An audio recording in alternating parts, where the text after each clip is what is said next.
Jeni me lajmet qendrore në Tribuna Channel. Me ju sonte Lerex Filmeta.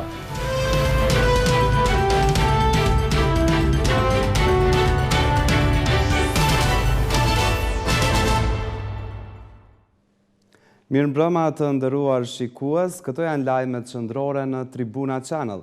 Fillimisht ju njohim me titujt kryesor të këtij edicioni. Komisioni Evropian i impresionuar me punën që ka bërë Kosova në luftën kundër korrupsionit dhe krimit. Nesër festohet pavarësia, kuvendi me seancë solemne. Gërmimet për varezat masive në urën e Ibrit përfundojnë pa gjetje. Republika e vetëvendosjes, vështirë e realizueshme, Visar Ymeri flet në Republika.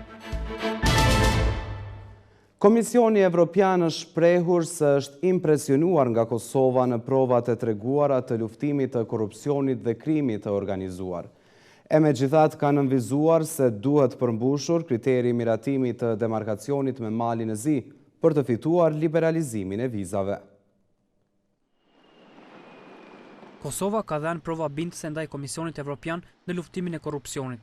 Kriter kyç është për liberalizimin e vizave me shtetet e zonës Schengen. Komisioneri i BE-së për migrim, çështje të brendshme me shtetësinë, Dimitris Avramopoulos, është shprehur për Tribuna Channel se Komisioni Evropian është i impresionuar me Kosovën në luftën e korrupsionit dhe rastet e krimit të organizuar. Në një përgjigje për televizionin nga zyra për informim e komisionerit Avramopoulos, u theksua se në takimin e presidentit Komisionit Evropian Jean-Claude Juncker dhe presidentit Hashim Thaçi u fol për liberalizimin e vizave dhe ky takim ishte pozitiv.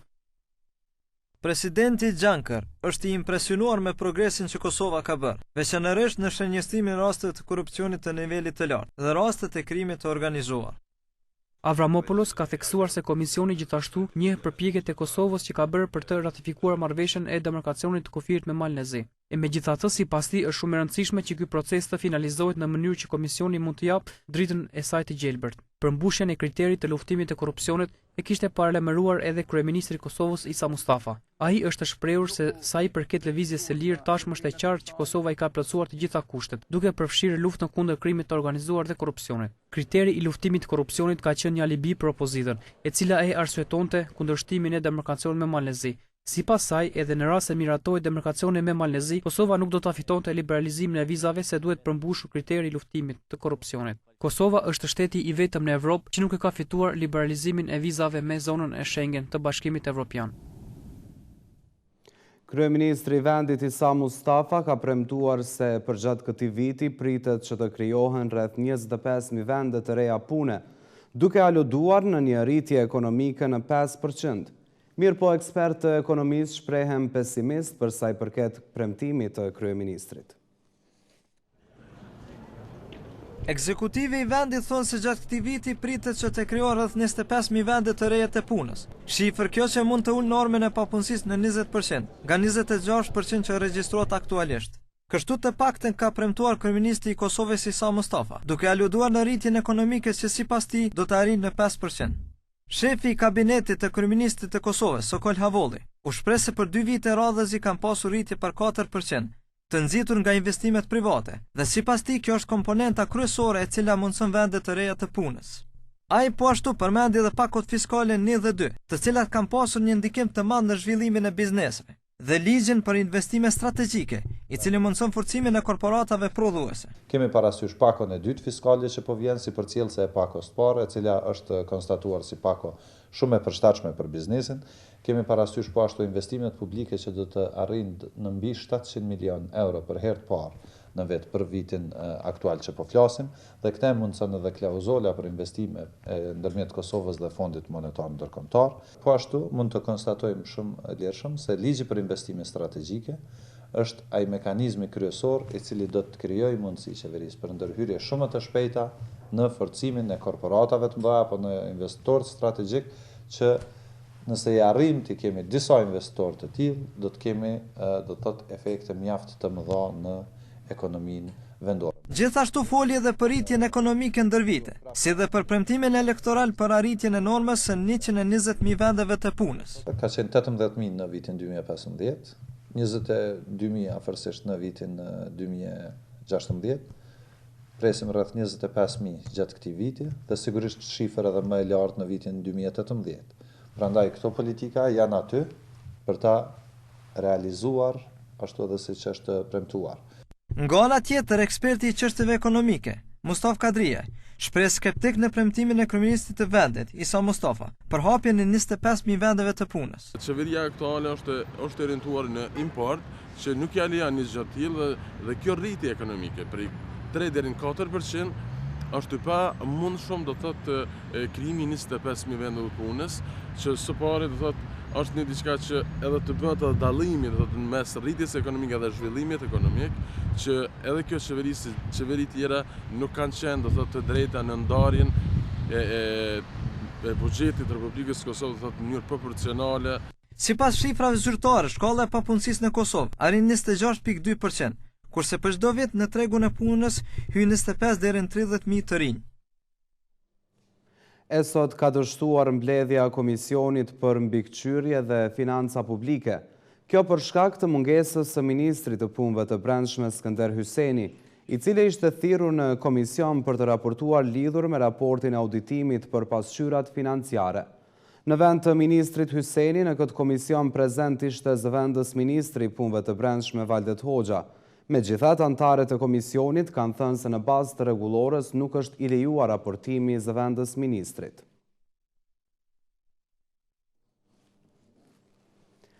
Nesër bëhen 9 vjet nga shpallja e pavarësisë së Kosovës si republikë parlamentare. Analistët politik këto 9 vite qeverisje i shohin si vite të sfidave të mëdha për shtetin e ri kosovar. Ata mendojnë se ende ka shumë probleme në organizimin e shtetit, por edhe kanë vlerësuar si një domosdoshmëri pavarësinë e saj.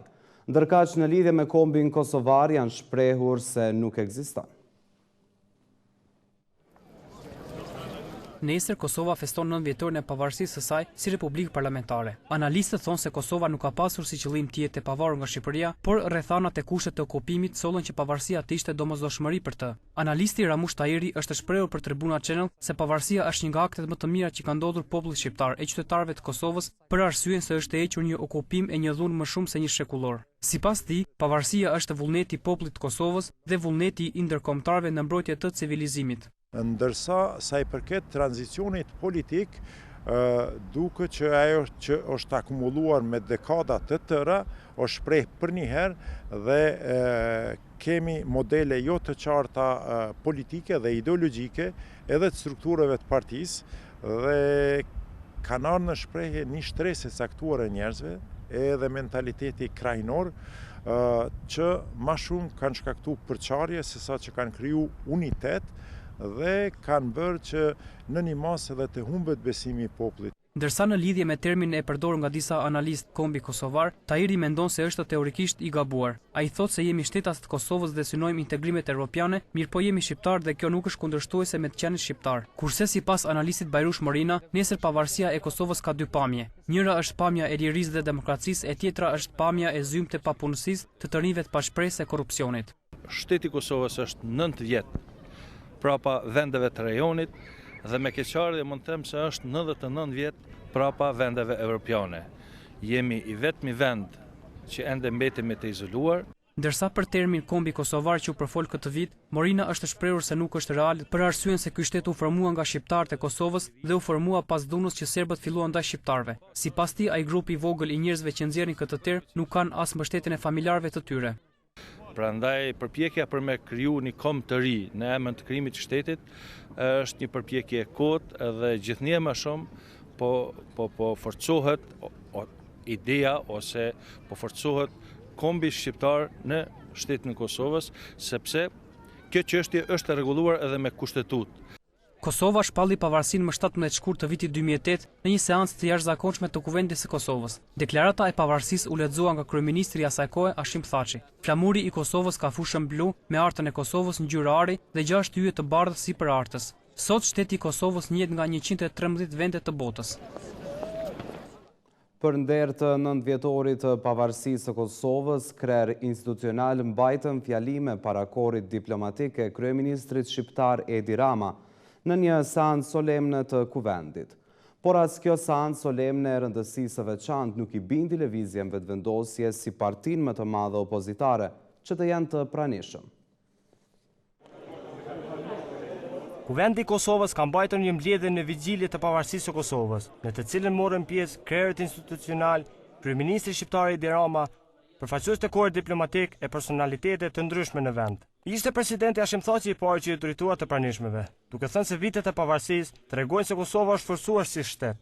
Si arritur e madhe e Kosovës, gjatë këtyre 9 viteve pavarësi, Thaçi ka përmendur njohjet, punën e mirë të policisë së Kosovës, FSK-n dhe yjet muzikore si Dua Lipa, Rita Ora e shumë të tjerë.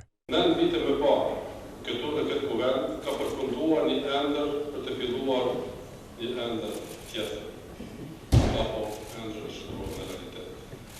Ka përfunduar një angazhim për të filluar një tjetër. Ka përfunduar punën për lirin dhe shtetin e Kosovës dhe ka filluar angazhimi për një Kosovë në NATO dhe në Bashkim Evropian. Për një Kosovë të ndërtuar mbi vlera dhe parimet e lirisë, të barazisë, të drejtësisë dhe të gjithëpërfshirjes. E pas përfundimit të fjalimit të presidentit Thaçi, disa deputet televizit vetëvendosin ndryshuan mendje duke u kthyer në sallë. Kryeministri Isa Mustafa ka deklaruar se 17 shkurti është data kur janë sublimuar vlerat e larta të kontributit të popullit të Kosovës. Sipas tij, kjo ditë është kontributi i dekadave dhe i përkushtimit të popullit për të jetuar të lirë me të gjitha kombet e botës. Ky kontribut i patriotëve shqiptar ndër shekuj dhe dekada kulmoi në vitet e mëdhta në presidentin historik dhe ideolog në shtetin tonë, Dr. Ibrahim Roma, i cili aspiratën tonë për liri, pavarësi dhe demokraci e bëri realitet dhe more për krajin e miqve tanë Euro-Atlantik. Vizioni Roma për liri dhe të maqës në Ballkan, në njësi përhershme me Shtetet e Bashkuara të Amerikës dhe në vendet e Bashkimit Evropian, vazhdojnë me luftën çlirimtare të ushtrisë shqiptare të Kosovës me komandantin legjendar Adem Jashan. Kryetari i Kuvendit Kadri Veseli, gjatë fjalimit të tij në seancën solemne për 9 vjetorin e pavarësisë së Kosovës, ka thënë se me aleatet e u krijuar shteti i Kosovës. Me ta do të krijojë edhe ushtrinë e saj. Ai tha se 17 shkurti është data që ndan epokat e jep kuptim të kaluarës sonë dhe të ardhmes. Në këtë ditë festë të gëzimit, ne kthejmë shikimin nga e kaluara, për të nderuar kujtimin e forave dhe grave të Kosovës që për një shekull e rresht nuk kursyen as mundin, as jetën e tyre për lirinë dhe pavarësinë e altejut tonë. Ata ishin lutetarë si Is Boledini, Azembejta, Hasan Prishtina, Bajram Suri e Shaban Pollusha, që nuk u dorëzuan kur para shovenizmit dhe brutalitetit të pushtuesve. Pas përfundimit të seancës solemne, kryeministri Edi Rama ftoi gazetarë në hollin e Kuvendit për një konferencë shtypi. Ai tha se është i nderuar që në Prishtinë është përndërët e kësaj dite, por shton se pa praninë e Haradinajt kjo ditë ka mungesë. Kosova shpalli pavarësinë e saj me 17 shkurt të vitit 2008. Kryetari i Kuvendit të Kosovës Kadri Veseli ka uruar qytetarët për 9 vjetorin e pavarësisë së Kosovës me një video të veçantë. I rrethuar me fëmijë 9 vjeçar, moshkjo sa edhe shtetit të Kosovës, krye parlamentari Veseli ka deklaruar se tërë këto vite kanë ecur shpejt, por edhe është arritur shumë. Ndjekim tani video mesazhin e krye parlamentarit. Të nderuar qytetarët e Republikës së Kosovës, jemi mbledhur këtu për të festuar 9 vjetorin e pavarësisë sonë. Tërë këto vite kanë ecur shpejt, por edhe kemi arritur shumë. Jemi rrëzuar her pas here për të ngritur në këmbë përsëri. Në këtë rrugtim, kundërshtarët e pavarësisë sonë kanë menduar se shteti i Kosovës nuk do të kishte sukses. Por ja ku jemi sot, për t'ju treguar gjithë atyre se ne ja dolim. Paus! E janë këtu. Po, cili nga ju është 9 vjeç? Po sot, kush i mbush 9 vjet? Kosova! Ju lumt! Sot, në këtë ditë, ju ftoj të gjithëve të u tregoni fëmijëve tuaj rrëfimin magjik dhe të papërsëritshëm të shtetit tonë në vetëm 9 vjet, dhe për ëndrat dhe shpresat tona për të ardhmen. Atëherë të dashur fëmijë, t'ju urojmë së bashku Kosovës sonë të dashur ditën e pavarësisë. 3, 2, 1. Burime pavarësia!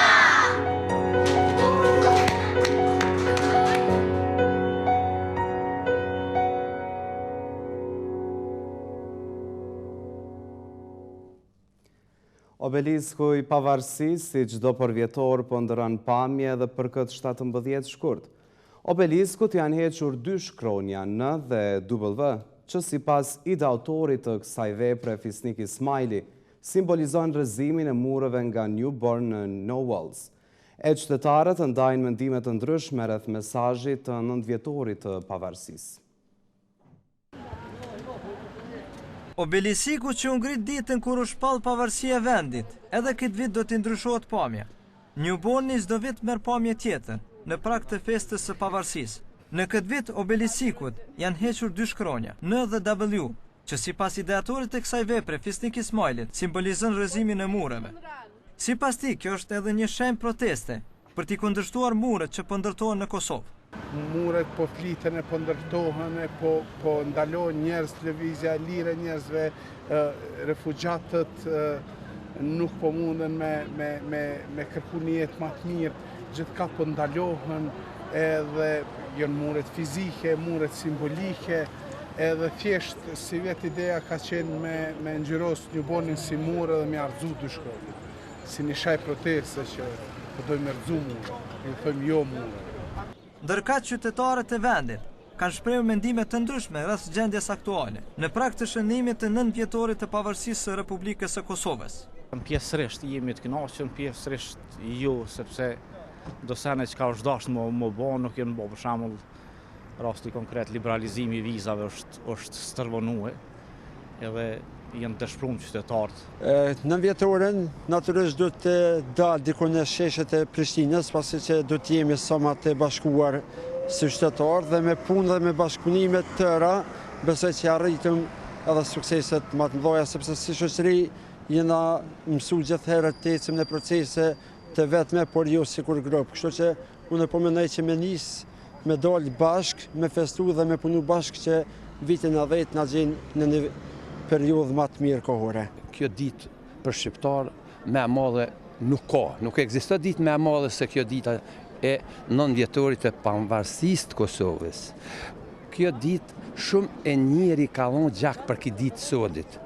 Duhet me gëzu shqiptarizmi këtë ditë se është ditë e madhe, por politika nuk është në gjendje bashkë të mirë se janë bo njerëz të korruptuar, po janë bo të korruptuar shumë. Obelisiku Newborn i vendosur para pallatit të rinis në Prishtinë, për herë të parë u zbulua gjithsesi me 17 shkurt 2008, kur kuvendi i Kosovës shpalli pavarësinë e vendit dhe kishte ngjyrë të verdhë. Të parët që nënshkruan në të ishin presidenti Fatmir Sejdiu dhe ish-kryeministi i atëhershëm Hashim Thaçi.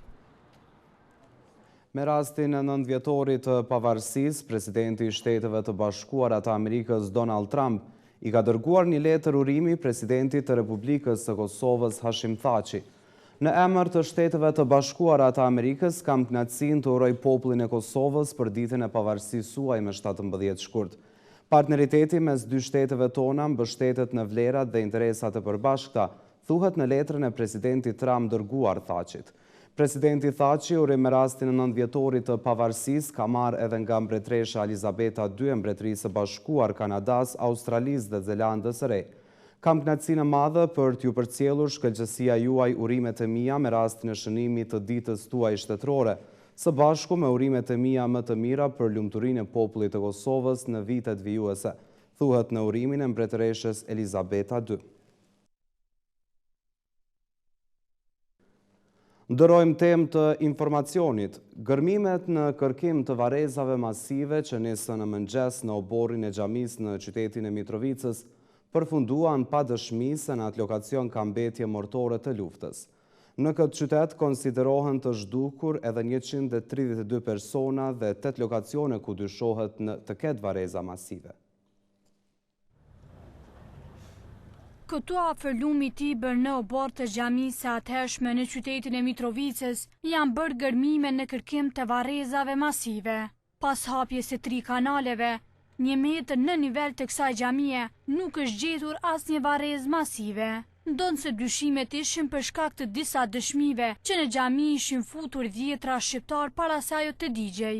Kryetari Komisionit Qeveritar për Personat të Pagjetur, Preng Gjetaj, ka thënë se ky gërmim ka filluar pas supozimit se në këtë lokacion ka mbetje mortore. Është një varrezë masive në vendin e quajtur Xhamia e Ibrit, bëhet verifikimi, asgjë më tepër nuk mund të themi derisa të bëhet verifikimi. E këto gërmime i ka përkrahur kryetari i shoqatës së personave të pagjetur serb të Kosovës, Milorad Trifunović.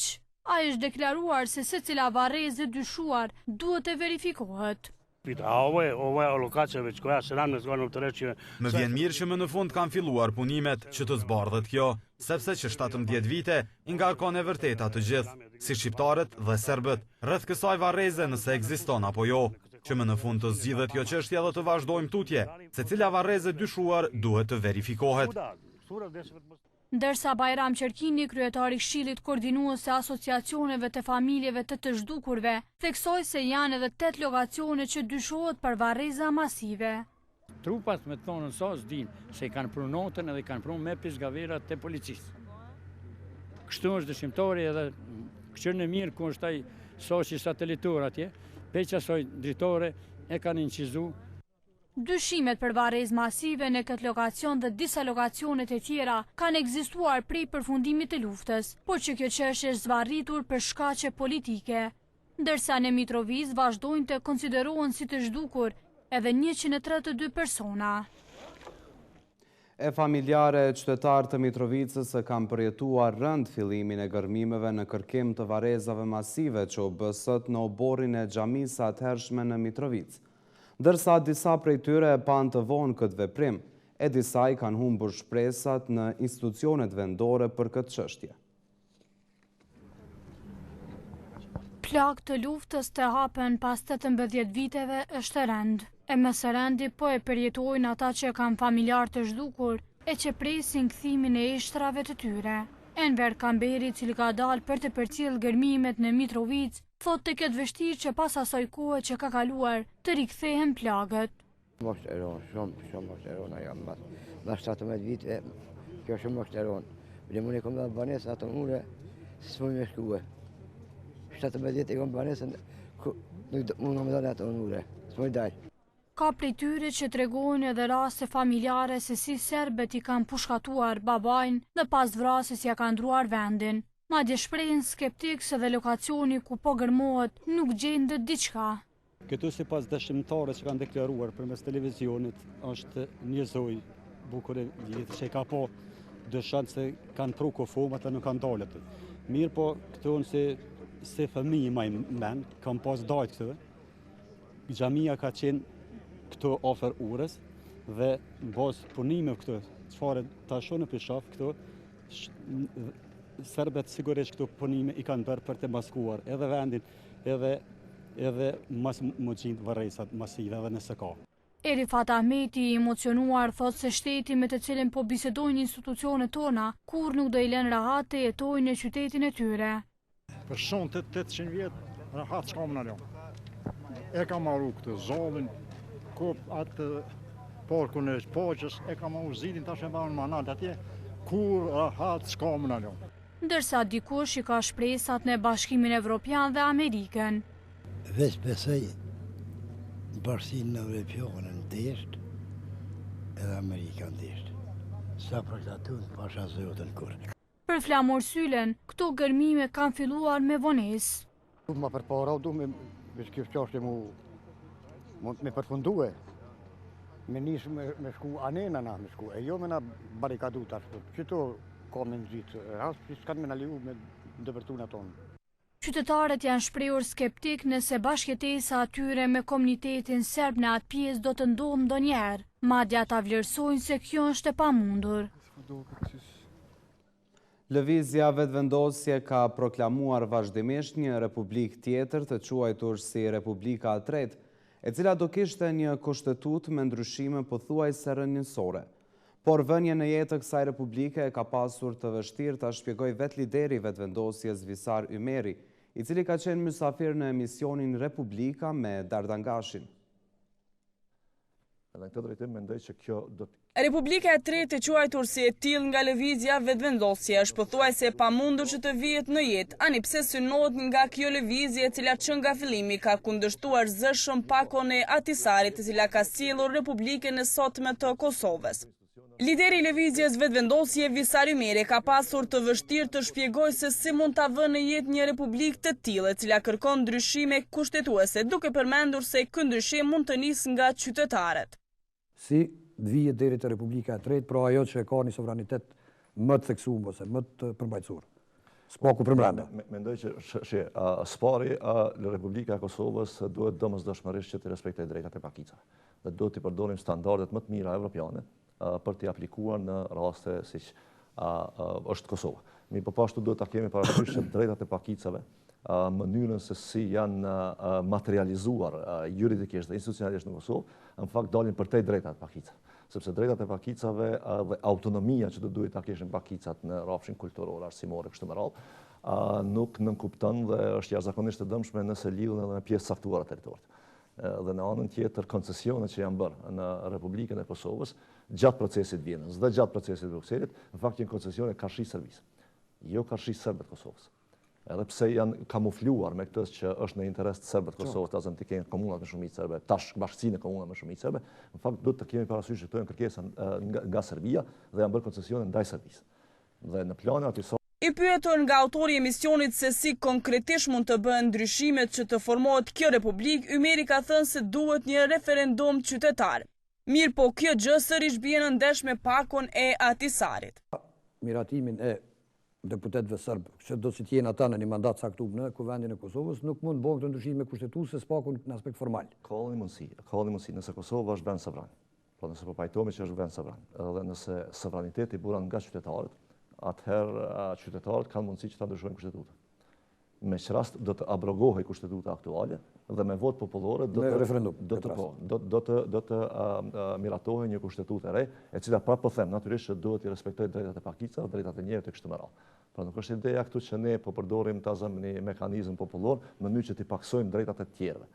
Mirë po t'i normalizojmë ato drejta. Pra që propozon lëvizja vendosje është që ta kemi një Republikë Kosovës e cila nuk është as inferiore, as superiore karshi Republika e tjera në drejtat që i gëzon dhe në mekanizmat institucionale që i përdor karshi qytetarëve. Ymeri ka thënë se çdo vend demokratik duhet të ketë drejtën për të ndryuar kushtetutën dhe për të forcuar sovranitetin e shtetit të tij dhe një të drejtë të tillë duhet ta ketë edhe shteti i Kosovës. Emisionin e plot me liderin e vetëvendosjes Visar Ymerin mund të ndeshni sonte nga ora 20:45 e ne vazhdojmë me aktualitetet të tjera. Krerët më të lartë të shtetit, presidenti i Kosovës Hashim Thaçi dhe kryeministri Sa Mustafa qëndruan sot në pikën kufitare në Merdar. Thaçi dhe Mustafa, një ditë para festës së pavarësisë, bashkë me ministren për dialog Edita Tahiri dhe me përfaqësuese në BE-s Natalia Apostolova, kanë vënë gurthemelin e pikës së kalimit që ndan Kosovën me Serbinë. Është vënë gurthemeli i pikës së kalimit që ndan Kosovën me Serbinë në Merdar. Në prezencën e presidentit të Kosovës Hashim Thaçi, kryeministrit Sa Mustafa, ministres për dialog Edita Tahiri dhe përfaqësuesës së BE-s Natalia Apostolova. Presidenti Hashim Thaçi tha se institucionet e Kosovës kanë qenë dhe janë të përkushtuara për lehtësimin e lëvizjes së njerëzve dhe mallrave. Vënia këtij gurthemelin e Merdar për ndërtimin e kësaj pike të kalimit ndërmjet shtetit të Kosovës dhe Serbisë është një dëshmi tjetër e rrugës së duhur që kemi ndjekur në procesin e dialogut. Ndoqëm rrugën e bashkëpunimit dhe dialogimit për të mirën e qytetarëve, rrugën e ndërtimit të urave dhe të kalimeve të reja. Ai tha se ky pikalim këtu është vetëm një nga 6 pikalimet kufitare të përhershme të menaxhimit të integruar të kufirit, të cilat do të ndërtohen në kuadër të projektit të gjërë në mes të shtetit të Kosovës dhe Serbisë. Kryeministri i Kosovës Sa Mustafa tha se vendosja e gurthemelit të vendkalimi kufitar është rezultati i bisedimeve që janë zhvilluar në Bruksel. Vlerësoj se kjo është një rezultat i drejt për drejt i dialogut që ne kemi zhvilluar për një afat gjatë që nuk ka qenë i lehtë, por po jap rezultate shumë të mira. Shefja e BE-s Natalia Apostolova tha se pas marrëveshjes për menaxhimin e përbashkët të kufive, zyra e Bashkimit Evropian në Kosovë ka financuar të gjithë projektin me një vlerë prej 9.42 milion euro. Në këtë koncept, nga Komisioni është kërkuar të mbështesë financiarisht implementimin e kësaj marrëveshje. 3 pikat e përbashkëta të kalimit e Merdar Mutivot dhe Bërnjak do të financohen nga zyra e Bashkimit Evropian në Kosovë, me një vlerë të përgjithshme të punëve prej 9.42 milion euro. 2 pikat e tjera të kalimit në Mutivot dhe Bërnjak pritet që të fillohet puna në to sa më shpejt që lejet të ndërtimit të lëshohen nga autoritetet e Kosovës. Ministria për dialog Edita Tahiri tha se menaxhimi i kufive sipas standardeve evropiane demonstron përkushtimin e shtetit të Kosovës për integrime evropiane dhe euroatlantike. Republika e Kosovës është ndër shtetet e para të rajonit e cila ka vendosur dhe zbaton politikat e menaxhimit integruar kufive, si një model i avancuar i kontrollit kufive në mbrojtje të sovranitetit shtetëror dhe për në lëvizje më të lirë të njerëzve, ideve dhe mallrave. Pika kufitare në Merdar është vetëm një nga 6 pikë kalimet kufitare të përhershme të menaxhimit të integruar të kufirit, të cilat do të ndërtohen në kuadër të projektit të gjerë në mes shtetit të Kosovës dhe Serbisë.